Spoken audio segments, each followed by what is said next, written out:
मित्रांनो, तारीख आहे 17 जुलै 2026. ठिकाण आहे मेरठ. मेरठमधील हस्तिनापूर आणि हस्तिनापूरमधील शकुंतला कॉलनी. या शकुंतला कॉलनीमध्ये एक सुखी कुटुंब राहत असतं. नवरा बायको आणि त्यांचा 5 वर्षाचा मुलगा. दररोजच्या रुटीनप्रमाणे ती महिला चहा बनवते आणि चहा घेऊन आपल्या नवऱ्याकडे जाते. नवरा बेडवरती झोपलेला असतो. ती नवऱ्याला उठवते. नवरा उठत नाही. ती त्याला हातानं हलवते तरी तो उठत नाही. मग ती महिला मोठ्याने ओरडते तरीही तो उठत नाही आणि मग त्या महिलेला शंका येते. महिला आपल्या नवऱ्याचा हात चेक करते, त्याची नस चेक करते, त्याच्या नाकावरती हात लावते, त्याचा श्वास चेक करते आणि त्या महिलेला समजतं. ती महिला ओरडायला लागते, रडायला लागते. त्यावेळेस शेजारी पाजारी सगळे जमा होतात. त्यानंतर त्या महिलेच्या नवऱ्याला दवाखान्यात घेऊन जातात. डॉक्टर ज्यावेळेस चेक करतात त्यावेळेस डॉक्टर त्या पुरुषाला मृत्यू घोषित करतात. त्या महिलेच्या नवऱ्याला कुठल्याही प्रकारचा आजार नसतो, कुठल्याही प्रकारची शारीरिक व्याधी नसते आणि मग अचानक या व्यक्तीचा मृत्यू झाला कसा, हे एक रहस्य आहे. आणि हे नेमकं काय प्रकार आहे, त्या माणसाचा मृत्यू झाला कशामुळं, हे सगळं प्रकरण आपण आजच्या व्हिडिओमध्ये पाहणार आहोत. नमस्कार मित्रांनो, मी संदीप येनके पुन्हा एकदा एका नव्या व्हिडिओमध्ये आपलं सगळ्यांचं स्वागत करतो. मित्रांनो, तारीख आहे 17 जुलै 2026 आणि ठिकाण आहे मेरठ. मेरठमधील हस्तिनापूरमधील शकुंतला कॉलनी. या शकुंतला कॉलनीमध्ये अतुल पवार नावाचा एक व्यक्ती राहत असतो. त्याची बायको दामिनी, त्यांचा 5 वर्षाचा मुलगा. अतुल पवार हा एक बिझनेसमॅन असतो. त्याची बायको ही चांगली शिकलेली असते. तिचं AA झालेलं असतं आणि BEdही झालेलं असतं. या दोघांची 2018मध्ये भेट झालेली होती. तिचं रूपांतर ओळखीत झालं. नंतर ओळखीचं रूपांतर प्रेमात झालं. त्यांचं हे सगळ्या गोष्टी ती त्यांच्या आईवडिलांना सांगतात. आईवडीलही संमती देतात आणि मग संमतीनं या दोघांचं लग्न लावून देण्यात येतं. दोघांचा संसार अगदी व्यवस्थित चाललेला आहे. 2018 पासून ते 2026 पर्यंत त्यांचा संसार व्यवस्थित आहे. त्यांना एक 5 वर्षाचा मुलगाही आहे. आणि अशातच या कुटुंबावरती दुःखाचा डोंगर कोसळलेला आहे. ज्यावेळेस डॉक्टर सांगतात की या व्यक्तीचा मृत्यू सापानं दंश केल्यामुळे झालेला आहे, त्यावेळेस घरच्यांनाही धक्का बसतो. घरातले मग सर्पमित्रांना बोलवतात. घर चेक केलं जातं. घरामध्ये एक लहान साप सापडतो आणि मग सर्पमित्र त्या सापाला घेऊन जातात. एकंदरीत हे सगळं जे प्रकरण आहे हे सहज समजण्यासारखं आहे. लोकांनाही दुःख होतं की या घरावरती कसा दुःखाचा डोंगर कोसळला आहे. लोकही हळहळ व्यक्त करतात. पोलिसही अपघाती निधन म्हणून केस नोंदवतात आणि त्या ठिकाणाहून निघून जातात. परंतु त्या मुलाचे जे आई वडील आहेत यांच्या मनामध्ये काहीतरी शंका येते. त्यांचं मन त्यांना सांगत नाही की आपल्या मुलाबाबत हे असं घडलंय, हा अपघात आहे किंवा अकस्मात घडलेली घटना आहे, ही त्यांना पटत नाही. त्यांना या घटनेच्या पाठीमागं काहीतरी काळबोरं असावं, काहीतरी वाईट कृत्य असावं, अशी त्यांना शंका मनामध्ये वारंवार येत असते. आपल्या मुलाचा मृत्यू झालाय आणि तो सापानं चावल्यामुळं झालाय, या गोष्टीवरती त्यांचा विश्वास नव्हता. त्यामुळे ते पोलीस स्टेशनला जातात. पोलिसांमध्ये तक्रार दाखल करतात. पोलिसही ऐकायला तयार नसतात. पोलीस सांगतात की प्रकरण सगळं उघड आहे, सापही सापडलेला आहे, तो साप धरून सर्पमित्र घेऊन गेलेले आहेत. हे सगळंच प्रकरण समोर असताना तुम्ही चौकशी करायला काय सांगत आहात?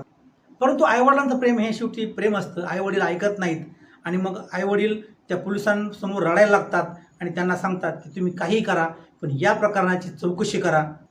आणि मग कायदेशीररित्या आईवडील FIR दाखल करतात आणि मग पोलिसांना या प्रकरणाची चौकशी करावी लागते. आणि त्यावेळेस मग पोलीस जे लोक आहेत, घरातले लोक, त्या प्रत्येकाची चौकशी करायला लागतात.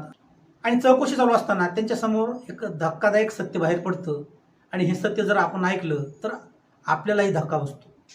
पोलीस त्याच्या बायकोची चौकशी करत असताना तिचा मोबाईल चेक केला जातो आणि तिचा मोबाईल ज्यावेळी चेक केला जातो त्या मोबाईलमध्ये एक बाटली असते आणि त्या बाटलीमध्ये एक साप असतो आणि तो फोटो तिच्या व्हॉट्सअपच्या अकाउंटवरती असतो. ज्यावेळेस पोलीस हे पाहतात त्यावेळेस पोलिसांना शंका येते आणि मग पोलीस त्या महिलेची कसून चौकशी करतात. तिचे कॉल रेकॉर्डिंग चेक केलं जातं. त्यावेळेस मग सत्य बाहेर पडतं आणि हे एक असं सत्य बाहेर पडतं की त्यावेळेस मग आपल्याला विचार करायला लागतो की सध्या आपल्या समाजात नेमकं चाललंय काय, माणसाची माणुसकी कुठल्या स्तराला चालली, माणूस किती खालच्या लेवलला जातो, ते आपल्याला या प्रकरणातनं दिसून येतं. या ठिकाणी जो अतुल पवार आहे आणि त्याची बायको दामिनी आहे, यांचं 2018मध्ये लग्न झालेलं असतं. विशेष म्हणजे यांचं प्रेमविवाह असतो. यांनी लव्ह मॅरेज केलेलं असतं आणि त्यांना 5 वर्षाचा मुलगाही असतो. या सगळ्या गोष्टी व्यवस्थित चालू असताना घराची अजून प्रगती व्हावी, चांगला पैसा यावा म्हणून ही जी दामिनी आहे, ही दामिनी आपल्या नवऱ्याला सांगते की माझं डबल MA झालेलं आहे आणि त्याचबरोबर माझं BEdही झालेलं आहे. जर माझ्या शिक्षणाचा उपयोग आपण आपल्या घरासाठी केला, आपण पैसा मिळवण्यासाठी केला, तर याचा उपयोग आपल्या घरालाच होणार आहे. आणि ही गोष्ट नवऱ्यालाही पटते. मग अतुल पवार जो आहे तो त्याचा बिझनेस सोडतो आणि पैसा एकत्रित जमा करतो आणि मग दोघं नवरा बायको मिळून एक शाळा बांधतात आणि ती संस्था ते दोघंजण चालवायला लागतात. हळूहळू प्रगती होते. सुरुवातीला विद्यार्थी कमी असतात, परंतु नंतर विद्यार्थी वाढत जातात. आसपासच्या परिसरामध्ये त्या शाळेचं नाव होतं. अनेक विद्यार्थी त्या शाळेमध्ये येतात आणि या दोघांना चांगला पैसा मिळू लागतो. त्यांची आर्थिक प्रगती वाढते. घरी गाडी बंगला या सगळ्या गोष्टी होतात. परंतु या सगळ्या गोष्टी होत असताना, संसार त्यांचा चांगला रुळावर चालला असताना, एकीकडे पैसा येत असताना, ही जी दामिनी आहे, या दामिनीची ओळख तिच्या ड्रायव्हर बरोबर होती. हा ड्रायव्हर जो आहे तो दामिनीला रोज शाळेतून घरी सोडवायचा, घरून शाळेत घेऊन जायचा, असं रोजचं काम त्याचं होतं. या ड्रायव्हरचं नाव तुषार. हा तुषार जो आहे हा बोलबच्चन होता. लोकांना फसवण्यामध्ये, आपल्या बातेमध्ये लोकांना अडकवण्यात तो माहीर होता.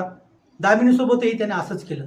त्याचं गोड बोलणं, आदरानं बोलणं, या गोष्टीमुळे दामिनी त्याच्या प्रभावामध्ये जात गेली. हळूहळू तुषार हा आपलं प्रेमाचं जाळं त्या दामिनीवरती आवळत होता. आणि दामिनीसुद्धा एक उच्च शिक्षित महिला, डबल MA झालेली महिला, तिलासुद्धा भान राहत नाही की आपला संसार आहे, आपला मुलगा आहे, आपला नवरा आहे आणि विशेष म्हणजे ते दोघंही मिळून संसारासाठी कष्ट करतात. त्यांची आता प्रगती होत आहे, घरी भरमसाठ पैसा येत आहे. या सगळ्या गोष्टी असतानासुद्धा तिच्या मनामध्ये काय दुर्बुद्धी येते हे देव जाणो आणि मग ती त्या तुषारच्या प्रेमात पडते. ज्यावेळेस ही दामिनी तुषारकडे आकर्षित होते, तिच्या मनामध्ये तिचा नवऱ्याचा विचार येत नाही, तिच्या मुलाचा विचार येत नाही. आणि मग एक दिवशी दामिनी त्या तुषारला विचारते की तू माझ्या प्रेमात नेमकं का पाडलास? तो तुषार सांगतो की मला तुझ्यासोबत आयुष्य घालायचं आहे. आणि दामिनीलाही आता तुषारबरोबरच राहायचं असतं. दामिनी आता तुषारला सांगते की माझ्या नवऱ्याच्या नावावरती 20 लाखाचा विमा आहे आणि जर माझ्या नवऱ्याचं अपघाती निधन झालं तर ते 20 लाख आपल्याला मिळू शकतात. आणि मग हे दोघंजण मिळून प्लॅन करतात की हा जो अतुल पवार आहे, त्या दामिनीचा नवरा, याला कसं संपवायचं. आणि अलीकडच्या काळात आपण पाहिले असतील की सोनम रघुवंशी म्हणा किंवा पुण्यातील सियाचं प्रकरण म्हणा, या प्रकरणामध्ये यांनी आपला होणारा नवरा किंवा झालेला नवरा यांना कशा प्रकारचं संपवलं. आणि त्यामुळं मग हे दोघंजण ठरवतात की आपल्याला ह्या प्रकरणामध्ये अडकायचं नाही. आणि म्हणून ते अभ्यास करतात, क्राईम स्टोरीच्या गोष्टी पाहतात, TV वरील सिरियल पाहतात, अनेक चित्रपट पाहतात आणि नेमकं याला संपवायचं कसं याचा हे दोघंजण महिनाभर अभ्यास करतात. आणि मग नंतर ह्यांच्या डोक्यामध्ये प्लॅन येतो की जर आपण एखादा साप याच्या अंथरुणात सोडला आणि त्या सापानं जर अतुल पवार याला दंश केला आणि तो जो मेला तर याचा संशय कोणालाच येणार नाही आणि हे प्रकरण जाग्यावरच संपून जाईल. आणि हा प्लॅन दामिनीलाही पटतो. त्यानंतर मग ते एका सर्पमित्राला पकडतात, त्याला सुपारी देतात आणि त्याला सांगतात की ह्या कामामध्ये आम्हाला मदत कर, एक विषारू साप तू आम्हाला आणून दे आणि त्याच्या बदल्यात तुला 5 लाख रुपये देऊ. आणि 5 लाखावरती हा सौदा ठरवला जातो. ठरल्याप्रमाणे सगळ्या गोष्टी होतात आणि याचा परिणाम असा की अतुल पवारला आपला जीव गमावावा लागतो. आणि आता या प्रकरणाची चौकशी चालू आहे. 17 जुलैची गोष्ट आहे, म्हणजे 2 ते 3 दिवसापूर्वीची गोष्ट आहे.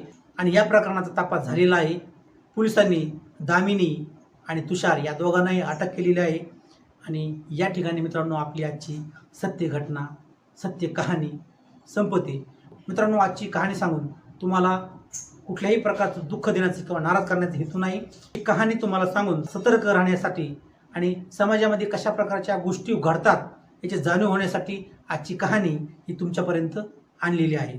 नेहमीप्रमाणे मित्रांनो सांगणं की जर कोणाचा वाढदिवस असेल, तुमच्या मित्राचा, तुमच्या आईवडिलांचा, तुमच्या पत्नीचा, कोणाचाही तुमच्या घरातील व्यक्तीचा वाढदिवस असेल तर कमेंटमध्ये त्या व्यक्तीचं नाव लिहा आणि त्यांची जन्मतारीख लिहा.